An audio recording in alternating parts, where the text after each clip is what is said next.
Michael DeSanta, formerly known as Michael Townley, is a retired professional bank robber living in luxury inside of Los Santos. After faking his death in a failed heist years ago, he now navigates the complexities of family life, dealing with a dysfunctional relationship with his wife Amanda and troubled children, Jimmy and Tracy.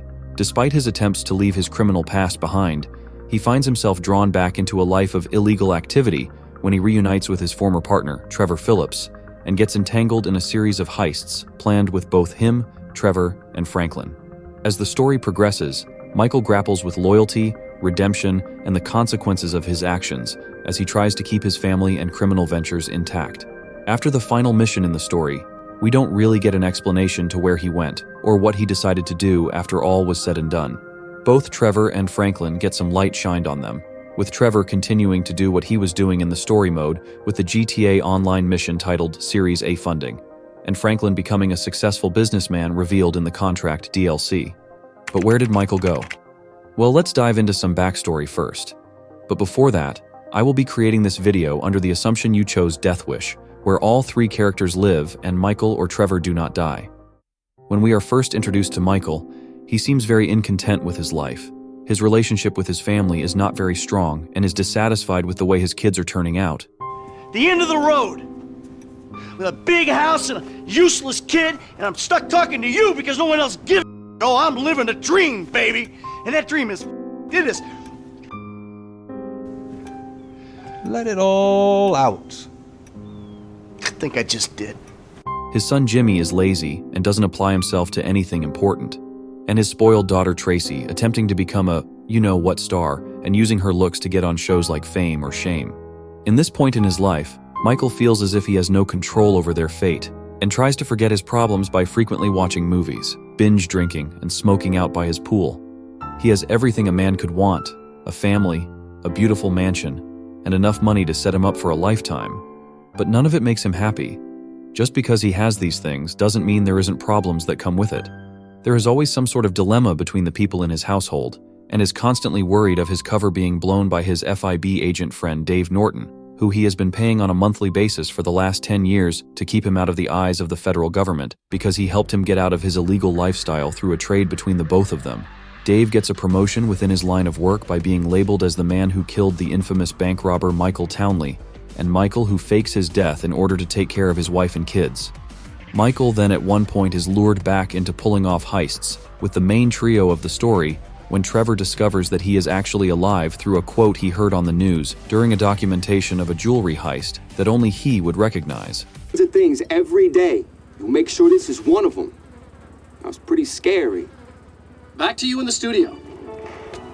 After the last mission, Michael states, Tell you one thing, T. I'm getting too old for this nonsense. So if he didn't return back to a life of crime like Trevor did, then where did he go? Well, there was one career path Michael was always interested in partaking in: the production of movies. Many times in the game, we can see Michael in front of his big TV watching different films. So through a favor he gets in the mission Legal Trouble, Devin Weston, a rich, corrupt businessman, gives him the ability to meet up with one of the biggest movie producers in all of Los Santos, Solomon Richards. I just like sitting around watching old movies. Oh, there we go. How about I hook you up with Solomon Richards? Solomon Richards, the movie producer? He's retiring, man, and I'm doing a finance deal for his studio. I will make the connect just as soon as you... All right. Oh, man. Solomon Richards. Through his conversation with him, he lands a executive-produced position on a movie titled Meltdown. This was definitely a turning point in Michael's life. He actually found a way to make money legally, while also doing something he really enjoyed. There is one reference to him taking this career path seriously after the story mode is completed. In GTA Online, during one of the missions in the Contract DLC I mentioned earlier, Franklin states he knows one of the producers there while driving through the studio. Man, shit, I know one of the producers around here. I hope his ass ain't at work today. This had to be referring to Michael, as it would make no sense if he was talking about anyone else. Michael didn't mind the lifestyle he was living during his temporary retirement period. Sure, he wasn't happy, but he enjoyed relaxing all the time despite his family constantly having problems. It kept him content and distracted enough from his problems from going completely off the rails. Who knows what that would have looked like?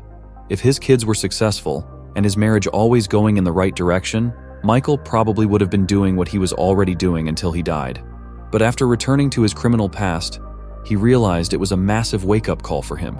He couldn't keep putting his life at risk for money. He didn't need to. He had no more loose ends. He had paid off Martin Madrazo, the reason he got pulled back into doing crime in the first place, and dealt with Steve Haynes as well as Devin Weston.